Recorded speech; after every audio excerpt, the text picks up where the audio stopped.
স্বামীর কথা শুনবো না, ইসলামের কথা শুনবো না, তাই তো বুবু চলতে গিয়ে ধর্ষিতা হয়েছে।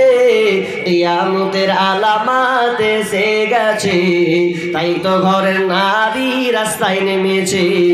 কিয়ামতের আলামত এসে গেছে, তাই তো ঘরের নারী রাস্তায় নেমেছে। অথচ বিশ্বনবী বললেন আলমারআতু আওরাতুন, আলমারআতু আওরাতুন, মেয়ে হচ্ছে ঢেকে রাখার বস্তু, ওকে ঢেকে রাখতে হয়, ওকে ঢেকে রাখতে হবে, এই জন্য ঢেকে রাখতে হবে। বিশ্বনবী বলেন ফাইজা খরাজাত ইস্তাশরাফাহা শাইতান, যখন কোনো মেয়ে, যখন কোনো নারী রাস্তাতে বের হয়, তখন পুরুষের দৃষ্টি শয়তান মেয়েটাকে সুসজ্জিত করে দেখায়, মেয়েটাকে সুসজ্জিত করে দেখায়। যখন কোনো একটা পুরুষ নারীর দিকে তাকাবে, শয়তান ঝলমল করবে পুরুষের দৃষ্টিকে নারীর দিকে। এই জন্য বিশ্বনবী বললেন আলমারআতু আওরাতুন, মেয়ে হচ্ছে ঢেকে রাখার বস্তু, ওকে ঢেকে রাখো, ওকে ঢেকে রাখো। আমরা সবাই জানি সোনা পৃথিবীতে দাম অনেক বেশি, এর মূল্য দ্রব্য বাড়তে বাড়তে বেড়েই চলেছে। এই সোনাটাকে কেউ ফেলে রাখে না, কেউ আপনার ওসরায় রাখবে না, আগনাতে রাখবে না। এই সোনা কানে থাকবে না, আপনার কি নাম, নাকে থাকবে, হাতে থাকবে, পায়ে থাকবে, গলায় থাকবে। আর যদি লুকিয়ে রাখতে হয়, এই সোনাটাকে স্বর্ণকাররা একে বাক্সবন্দি করে দেয়, একটার পর একটার পর একটা গেট, 4-5টা গেট লাগিয়ে সোনাটাকে সংরক্ষণ করা হয়। কেন? এই সোনাটা হচ্ছে দামি জিনিস, একে হাত লাগানো সহজে যাবে না। সোনা হাত দিতে গেলে আগে ওর সঙ্গে কথা করতে হবে, আলোচনা করতে হবে। যদি মনে করেন লোহাকে হাত দিব বারবার ছোড়ো, তো রেল আপনার হরিশ্চন্দ্রপুর যা জিভা পর্যন্ত ঠাকিয়ে লেগা, কেউ মানা করবে না? মানা করবে কি? কেউ মানা করবে না। তাহলে পর্দা এমনই আপনার জিনিস, কত দামি জিনিস বন্ধুরে, নারীকে কভার করেছেন, নারীকে কভার করেছেন। আজকালকার কত বেহায়া আমরা, নির্লজ্জবোধ মানুষ, আমরা দুনিয়াতে অনেক কিছু আবিষ্কার করেছি, কিন্তু নারীর বেলায় পিছিয়েছি। হাজি, আপনার বাড়িতে জানালাতে পর্দা নাই? হ্যাঁ আছে। আচ্ছা, দুয়ারে আছে, টেবিলে আছে, কি বলবেন? এই মৌলানার মোবাইলও কভার আছে মনে হচ্ছে, নেই মৌলানা? আছে কভার, প্রত্যেকটা জিনিসে মানে নতুন নতুন নিউ মডেলের কভার তৈরি হচ্ছে। আপনি শোকেস বলেন, টিভি বলেন, আলমারি বলেন, সব কিছুই কভার। খালি কভার নেই আপনার বেটির আর আপনার বহু। কথাটা ভুল বললাম? আস্তে আস্তে যত আধুনিকতা, সব কিছুই কভার, কিন্তু আপনার বেটির বেলাতে কভার নেই। নারীরা যে কি বুঝলো আল্লাহ জানে, ই খালি মলবি দেখলে মাথায় কাপড় দেয়। নারীকে কোন ফতুয়া কে দিল? আমাদের মুর্শিদাবাদে গলিতে গলিতে বেড়ি বাঁধে, আপনাদের দিকে তো দেখতে পাই না। আল্লাহ রহম করুক, আল্লাহ খুব ভালো রেখেছেন গো। আমাদের মুর্শিদাবাদে এলাকাতে এই ঢালাইয়ের রাস্তা, তো প্রত্যেকটা বাড়িতে দুয়ার, তো সবাই 3টা 4টা 5টা করে বহু বেটি নিয়ে একদম সবাই ভিড় পাচ্ছে। তা আমার কন্টিনিউ রাস্তা যাতায়াত, রাস্তা দিয়ে ওদের নেচার কি জানেন, যে ওরা যখন বসে রাস্তাতে, তো বসতে গিয়ে কত দেখতে পাই, ওখান দিয়ে রিস্কাওয়ালা, ওখান দিয়ে হচ্ছে আপনার তরকারিওয়ালা, চুড়িওয়ালা, পেপসিওয়ালা, তো পেপসিওয়ালা তো বেশি, তারপরে চাটনি ফাটনি যা বিক্রি করে আপনার এইদিকে হয় কি জানি না, হয়, তো ওগুলো বিক্রি করছে। তো বিক্রি যখন করছে, তো সবাই হাজি 2-3টা করে মেয়ে, বড় 18, 20, 22, এমনকি ছেলের মাও বসে আছে। অন্তত আল্লাহরে আল্লাহ দেখছি মাথায় কাপড় নেই।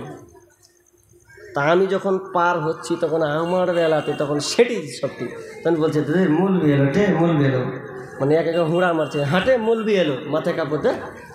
তখন ওরা তাড়াতাড়ি করে মাথায় কাপড় দিয়ে, মনে লিয়েন না, মনে কিছু লিয়েন না, ওদের ভাষা নকল করছি। তো বলছে হুঁড়া মারছে, তো মাথায় কাপড় দিছে। তাহলে আমি একটু যেতে যেতে বলছি আল্লাহ, আমার চোখের সামনে গেল আপনার পেপসিওয়ালা, তরকারিওয়ালা, চুড়িওয়ালা, তো এদের বেলায় কেউই মাথায় কাপড় দিলে না, আমার বেলায় মাথায় কাপড়। তা আমি বলছি যে লোকটি গেল, ওরা কি হিজড়া ছিল? আর আমি সালাম মৌলবি, তা আমার বেলায় মাথায় কাপড় দিলে এরা রে।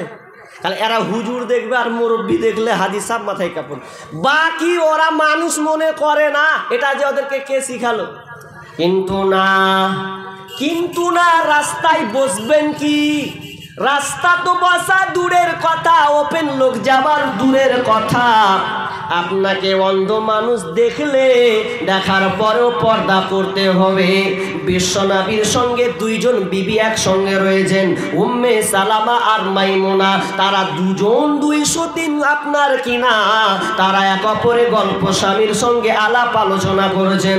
এ করতে করতে করতে করতে আব্দুল্লাহ ইবনে উম্মে মাখতুম তিনি ঢুকলেন। ঢুকার পর সালাম দিলেন এবং তিনি আলাপ আলোচনা করে সাক্ষাতের জন্য যখনই ভিতরে ঢুকলেন, এমন সময় বিবিরাকে দেখছে ওই হালাতে আছে, তাদের কাপড় কিন্তু ঠিকঠাক নাই। এবার বিশ্বনবী যখন ওই দুই বিবি দিকে তাকালেন, বলছে আমার বিবিরা তোমরা কেন আবার এইরকম করে আছো? কি হলো? বিরক্ত করো না ভাই, দিয়ে যাও, ডক্টর ব্যাগা খেটা হলো। কি বললাম? যে বিবি দুইজনে তারা এলোমেলো হয়ে আছে, স্বামীর কাছে যেভাবে থাকে ওইভাবে আছে। এবার বিষ্ণু বলছেন বিবি রে তোমরা কাপড়কে কন্ট্রোল করে নাও, দেখো না আব্দুল্লাহ এসেছে। এবার যখন বলেছে আব্দুল্লাহ এসেছে, তখন বিশ্বনবীকে তার বিবিরা বলছেন ইয়া রাসূলুল্লাহ, ও তো অন্ধ মানুষ, ও তো চোখে দেখে না, তো আমাদেরকে যখন দেখতে পাবে না তার সামনে কেন আর ওগুলো ঠিকঠাক করতে যাব? তখন বিষ্ণু বলছেন ও আমার বিবিরা, ও তো অন্ধ, তোমরা তো আর অন্ধ নও, তোমরা হচ্ছে মহিলা, ও হচ্ছে পুরুষ, ওই জন্য তোমাকে বেগানা পুরুষ দেখেছো, অতএব তোমাকে পর্দা করতে হবে। অথচ আজকাল মহিলারা অন্ধ তো দূরের কথা, চলো মান বেগানা পুরুষ যাই। আজকে আপনি ট্রাই করেন, রাস্তা দিয়ে দেখেন অত আপনার মেয়ে খিলখিল খিলখিল করে বাদরের মতন হাসছে আর রাস্তায় ঘুরছে। ওই জন্য বিশ্বনবী বলেছেন 3 প্রকার লোক জান্নাতে যাবে না, লায়াত কুলার জান্নাত, ওরা জান্নাতে যাবে না। তার মধ্যে প্রথম নম্বর 1 নাম্বার বিশ্বনবী ধরেছেন আল মুদমিনুল খামর, যারা নিয়মিত নেশাদার দ্রব্য পান করবে তারা কোনোদিন জান্নাতে যাবে না। ওরাজুলাতুম মিনান নিসাই, দ্বিতীয় নম্বর বিশ্বনবী বললেন যেই মেয়েরা পুরুষের বেশ ধার করে, অর্থাৎ পুরুষের স্যান্ডেল জুতা পোশাক পরে, এরা কোনোদিন জান্নাতে যাবে না। 3 নম্বর শুনে লাও কারা জান্নাতে যাবে না।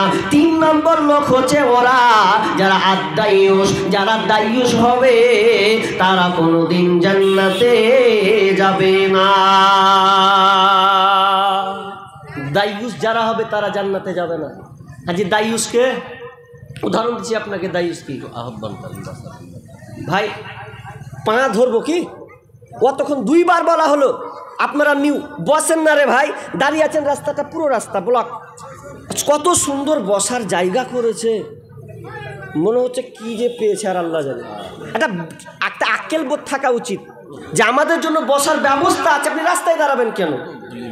যদি বসার জায়গা না থাকতো তো ভিন্ন বিষয়, কত সুন্দর বসা। আর ভলেন্টিয়াররা যদি থাকে ভাই দয়া করে তো ধরিয়ে ধরিয়ে বসিয়ে দিয়েন, তো যদি থাকেন ওখানে বসিয়ে দেবেন, কত সুন্দর জায়গা আছে, দাঁড়িয়ে আছেন কেন বুঝলাম না। তো মেয়েদেরকে পর্দা করতে হবে। তো কি বলছিলাম, 3 নাম্বার জান্নাতে যাবে না দায়ুস যারা। দায়ুস কাকে বলে বলি আপনাকে, উদাহরণ দিচ্ছি। উদাহরণ একদম আমরা সাধারণ মানুষ বুঝে নেন। আপনি দরজার সামনে বসে আছেন চেয়ার নিয়ে বসে আছেন, আপনার বেটি আপনার বোন এখন মাথায় কাপড় দেয়নি, মাথায় কাপড় না দিয়ে একদম শর্ট কাটিংয়ের জামা পরে এবার বাড়ি থেকে বের হচ্ছে, এবার আপনি কিছু বলছেন না, তার মানে আপনি 1 নম্বরে দায়ুস। আপনার কাজ কি ছিল? এই কোথায় যাবি? স্কুল। তো এর ঢঙে যাবি কেন? পোশাক চেঞ্জ কর, হিজাব লাগা, আর বরখানা পরবি তো অন্তত তোর নিজের আব্রু যতটুকু ঢাক সুন্দর করে পরে মাথায় কাপড় দিয়ে সুন্দর করে তারপর বের হয়, তাহলে ও হচ্ছে বীর পুরুষ। আর না হলে ও কাপুরুষ হয়ে গেল, বুঝেননি? আব্দুল হামিদ আল মাদানি একটি বই পড়ছিলাম পর্দার বিধান, ওখানে একটা গল্প একদম এত গুরুত্বপূর্ণ কথা আমার ক্যাচ করলো আমার ব্রেন। আহারে কতটা পুরুষ সচেতন হলে তার বিবিকে এইভাবে কন্ট্রোলে রাখে যখন স্বামী স্ত্রীর মধ্যে যখন দ্বন্দ্ব শুরু হলো, মোহর নিয়ে দ্বন্দ্ব শুরু হয়েছে। স্ত্রী বলছে তুমি আমাকে 500 দিরহামে বিয়ে করেছিলে। স্বামী বলছে না, আমি তোমাকে 500 দিরহামে বিয়ে করি নাই, আমি তোমাকে অল্প থাকতে 200-250 করেছিলাম। তো বলছে না, আমার ভালো মনে আছে, আমি স্বীকৃতি দিয়েছি। আমার কাছে যখন বলা হয়েছে আমি নিজ কানে শুনেছি 500 দিরহাম মোহর আপনার নির্ধারণ করা হয়েছে। স্বামী কিন্তু মানছে না। তখন তিনি মেয়েটা কি করলেন, কাজীর সঙ্গে রায় পেশ করলেন। কাজীকে বলা হলো, হুয়া বলছেন জাহাপনা, দেখেন আমার স্বামী আমার মোহরটাকে নাকচ করছে। ভালো করে কান লাগান, এদিকে মা বোন কান লাগান। এবার নাকচ করলো।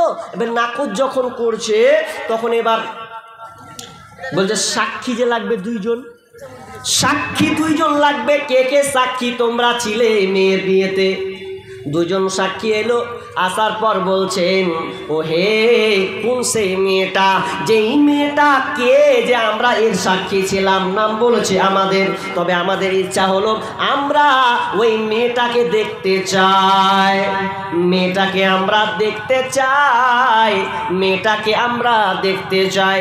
যখনই এই কথা বলা যে তার মুখটাকে খোলা হোক, তার মানে মুখকে ঢেকে রাখা হতো।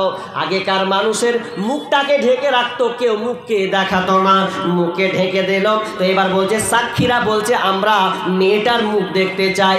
যখন এই স্বামী দূর থেকে শুনেছে আমার বিবির মুখখান খোলা হবে, আমার মুখ পর পুরুষে দেখবে, তখন ওই স্বামীটা আপনার কিনা বিরক্ত প্রকাশ করে। তিনি রাগগার করে বলছেন, না না, আমার বিবির মুখ দেখতে দেওয়া হবে না। আমি মেনে নিলাম 500 দিরহাম, আমি সঙ্গে সঙ্গে 500 দিরহাম মোহর দিয়ে দেব, এটা আমি মেনে নিলাম। না না, আমি মেনে নিলাম, তবে আমার বিবির মুখ কোনো গায়রাত কোনো পরপুরুষকে আমি দেখাতে দেব না।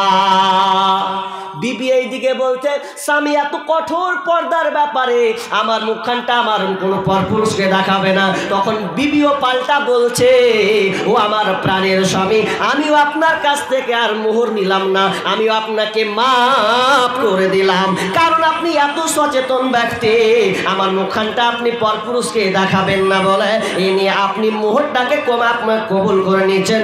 আমি চাই না, আমি আপনাকে মাফ করে দিলাম। শুধু তাই নয়, গায়রত কাকে বলা হয় শুনেন, একজন ফাসিক মুশরিক ব্যক্তি, ফাসিক মুশরিক ব্যক্তি মুসলিম নয়। এরপরেও ঘটনাটা শুনে আশ্চর্য হলাম, একজন ফাসিক মুশরিকদের এই হালাত। তিনি বলছেন আমি একটা উটকে জবাই করবো, উটকে বিক্রি করবো, কিন্তু উট যে বিক্রি করবো তো উটটা আবার বেচতে ইচ্ছা হয় না। কেন বেচবে না তুমি? ওই মুশরিক ব্যক্তি বলছে নবীর জামানার ঘটনা, উটটাকে আপনার কাটবে মানে বিক্রি করবে। তখন বলছেন উটটা যদি সঙ্গে সঙ্গে কেটে দেয় ভালো কথা, যার কাছে আমি উটটা বিক্রি করব সে যদি না কাটে, সে যদি আবার ব্যবহার করে, কারণ আমার উটে ওই আমার স্ত্রী চেপেছে, আমার বেটিরা পর্যন্ত উঠে চেপেছে, তা আমার গায়ে লাগে, আমার গায়েরতে লাগে যে আমি চাই না কোনো পর পুরুষ যে জায়গায় আমার বিবিরা উঠেছে পিঠে, উটের পিঠে, কিংবা আমার মেয়ে চেপেছে উটের পিঠে, এটা আমি চাই না আর অন্য কেউ সেই উটের পিঠে উঠুক। এই জন্য আমি আর বিক্রি করলাম না, যতই আমার অভাব হোক আমি একে কেটে মাংস বানিয়ে দিলাম। আর আমরা মুসলমানের বাচ্চা কি গায়রত গো, কি আছে লজ্জা? আপনার বেটি তো কার মোটর সাইকেলে চেপেছে আল্লাহ জানে, গুনতে পারবেন না কত কার ঘাড় ধরেছে, দেউ হেঁটেছে। আপনার কোনদিন গায়ে লেগেছে? আপনি মেয়েকে এত সস্তা ভাবলেন? মেয়ে তো ঢেকে রাখার বস্তু, আপনাকে তো কন্ট্রোলে রাখতে হবে। তা আপনি কি করে একটা পরপুরুষের গাড়িতে ওকে ছুড়ে দিলেন? আপনাকে তো ভাবার দরকার ছিল না। মেয়েরা তো বেঢঙ্গে সাজতে শিখেছে, আগেকার মেয়েরা মুখ দেখাতো না বন্ধরে। কোরআনের আয়াতটা পড়েছিলাম সূরা নূরের 31-32 নম্বর আয়াতটা পড়েছিলাম, আয়াত নাজিলকৃত আয়াত, মেয়েদের উপরে যখন নাজিল হলো, কখন নাজিল হয়েছিল আয়াতটা? আপনার আসমা বিনতে মুর্শিদ একজন মহিলা, সেই মহিলা বলছে ছি ছি ছি, মেয়েরা কেমন বেহায়ার মতন আমার সঙ্গে দেখা করছে, নারীরা আসে। যখন এই কথাটা ছি ছি করা, এই কেন্দ্র করে আয়াতটা নাজিল হয়। এ কেন্দ্র করে তাফসীর ইবনে কাসির এটা আছে যে এ কেন্দ্র করে আয়াতটা নাজিল করা হয়। অতএব মেয়েরা তোমরা কেন মুখখানকে খোলা রাখবে? একটি ঘটনা বলবো, তার আগে নারী কুল তোমরা শোনো।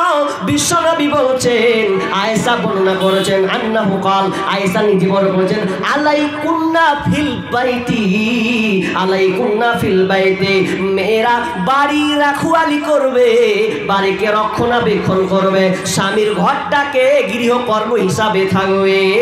যদি তারা করে তাদের জন্য কি ওয়াফার, ফাইন্নাহু জিহাদুন কুন, ফাইন্নাহু জিহাদুন কুন, ওই মেয়েরা জিহাদের সব পাবে, জিহাদের মর্যাদার নেকি যতটা, তত নেকিটা ওই নারীকেও দেওয়া হবে। আয়েশা নিজে বর্ণনা করেছেন, ওরে নারী কোল, তোমরা স্বামীর ঘরখানাকে রক্ষণাবেক্ষণ করবে, সুন্দর করে গুছিয়ে রাখবে। এটা যদি তুমি কন্ট্রোল করতে পারো রে, তাহলে তোমার জন্য সব হচ্ছে নেকি, হচ্ছে জিহাদের সম পরিমাণ তুমি নেকি পাবে। কিন্তু মেয়েরা, এরা তো সাজগুজে ব্যস্ত, সাজগুজে ব্যস্ত, আর খালি কি করছে, সমান অধিকার নিয়ে তারা ব্যস্ত। হা হা হা। সাবধানে থাকি ও নারী পর্দার আড়ালে, সাবধানে থাকি ও আপা পর্দার আড়ালে, হাদিসে হারাম লিখে অন্য দেখিলে, হাদিসে হারাম লিখে অন্য দেখিলে, সাবধানে থাকি গো নারী পর্দার আড়ালে। শুনো নারী কোরআনের বাণী, যেও না গো পর্দা ছাড়ি, শুনো নারী কোরআনের বাণী, যেও না গো পর্দা ছাড়ি। সুপারিশ করবেন না নবী দায়ুস হইলে, সাবধানে থাকি গো নারী পর্দার আড়ালে, সাবধানে থাকি গো নারী পর্দার আড়ালে। শর্ট কাটিং এর জামা পরে, মুখে পায়ে আলতা মেখে, শর্ট কাটিং এর জামা পরে, মুখে পায়ে আলতা মেখে, রূপের বাহার দেখিয়ে তারা রাস্তাতে চলে, রূপের বাহার দেখিয়ে তারা মার্কেটে ঘোরে।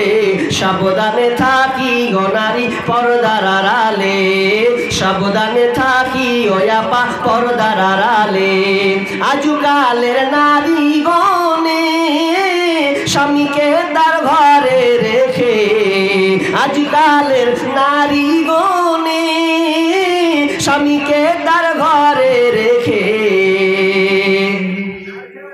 নিজের হাতে নেবে কাপড় মার্কেটে গিয়ে, নিজের হাতে নেবে কাপড় মার্কেটে গিয়ে।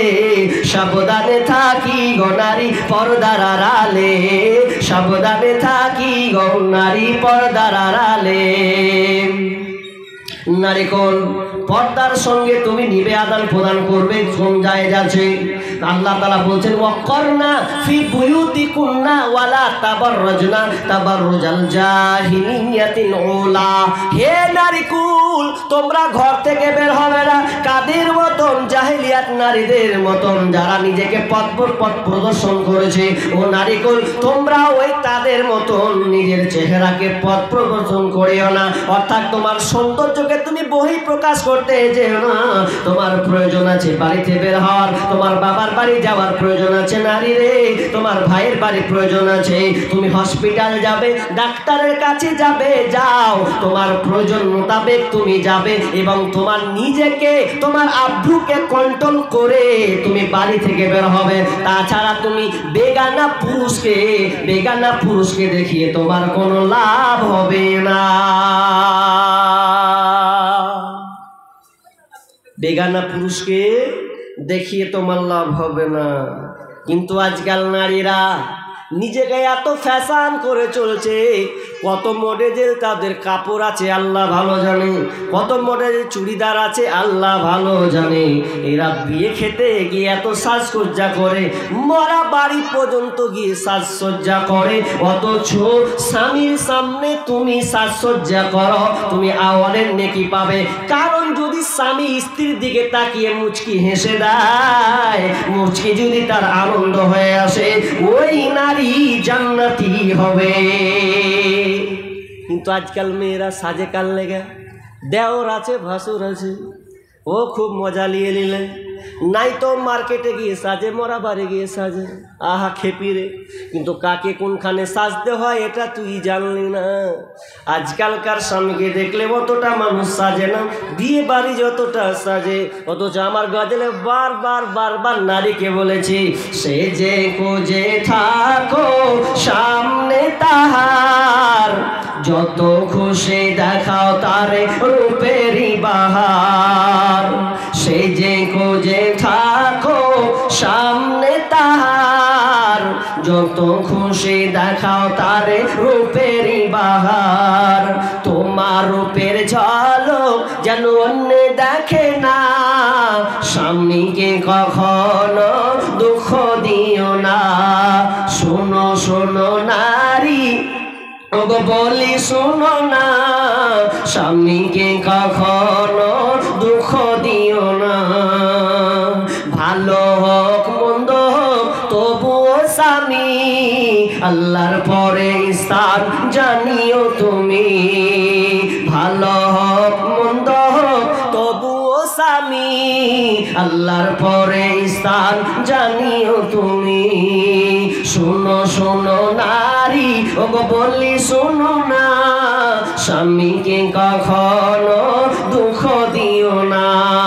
পরকালে যদি চাও জান্নাত বাগান, স্বামীর সঙ্গে সঁপে দাও দেহ মন প্রাণ।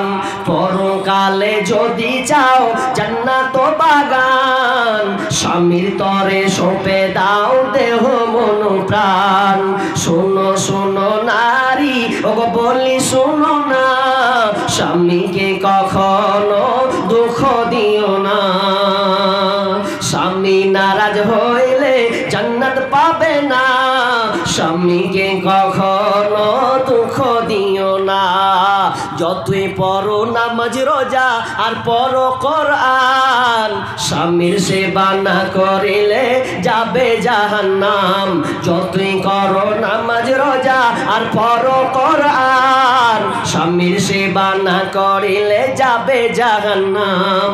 শুনো শুনো নারী, ওগো বলি শুনো না, স্বামীকে কখনো দুঃখ দিও না।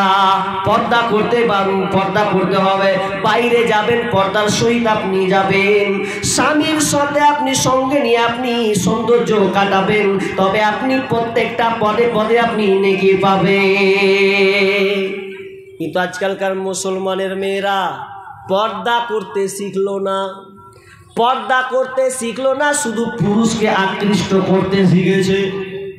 এত আকৃষ্ট করতে শিখেছে যে ওরা জাহান্নাম ঢুকছে অলরেডি।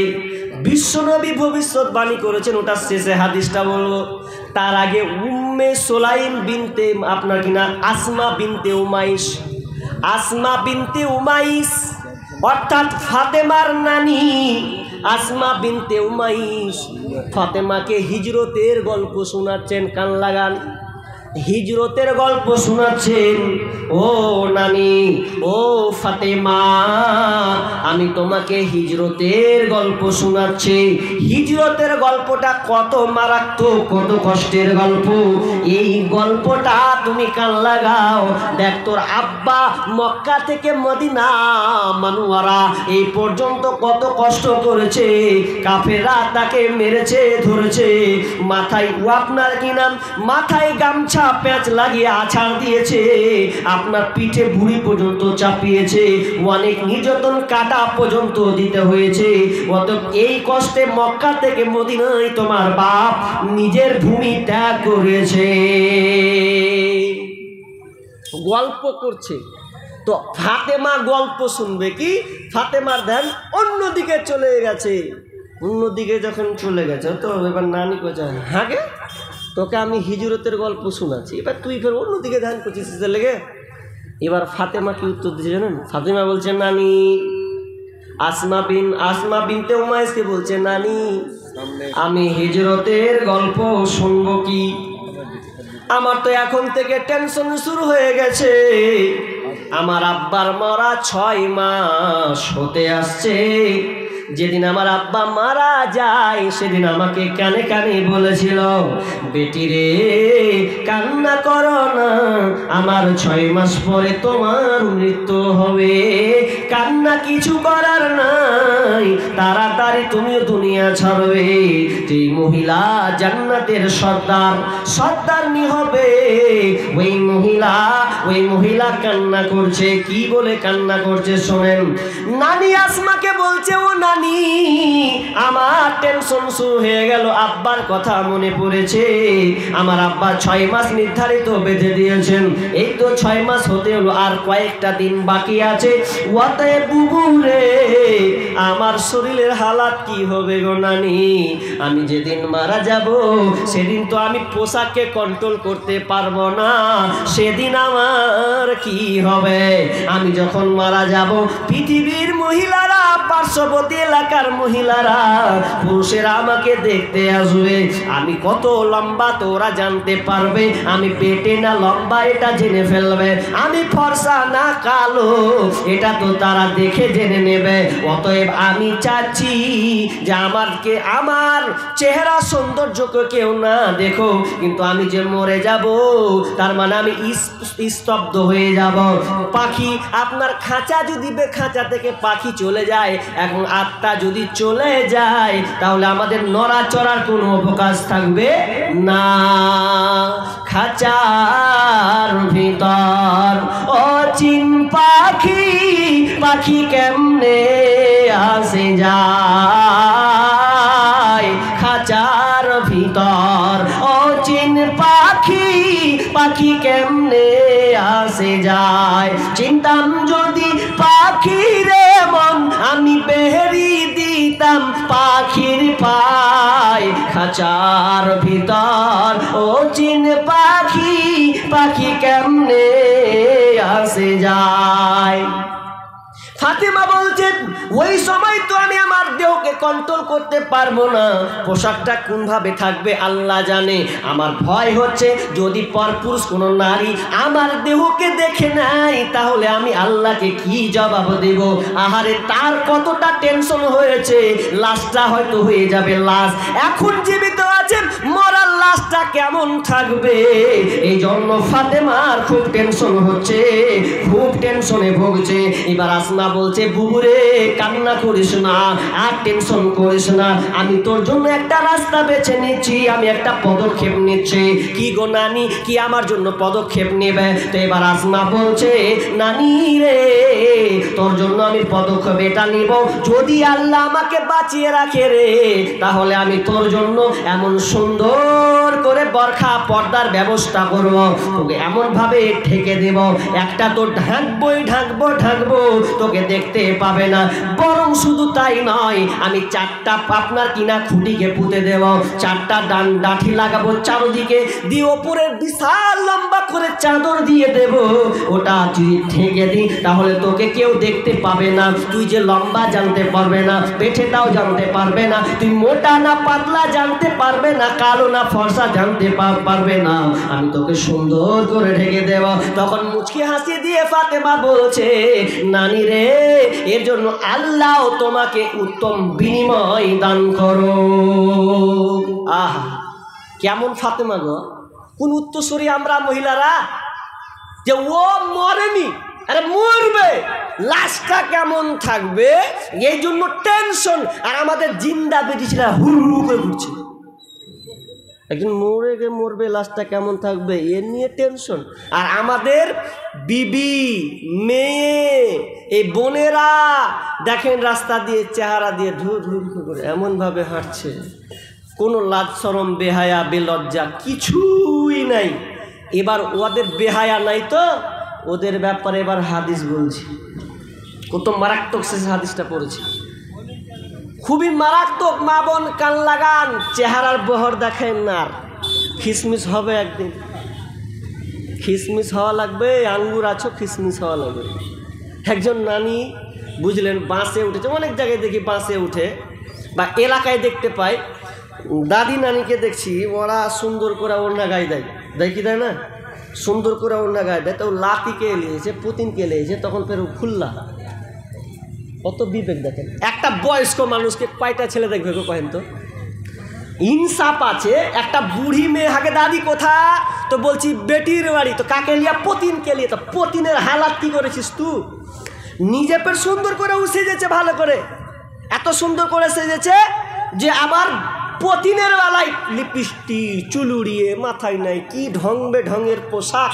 এরপরেও বাসে উঠছে। হাগে নানি তোর দিকে কেউ তাকাবে না গে, তোর পতিনটাকে আগে ঢাক, ওকে ঢাক। তুই যদি নাও ঢাকিস তাও তোর দিকে তাকাবে না, কেন তুই এখন খিসমিসের অবস্থা। আর আজকালকার ও নিজে ঢাকে, পতিনকে খোল্লা রাখে।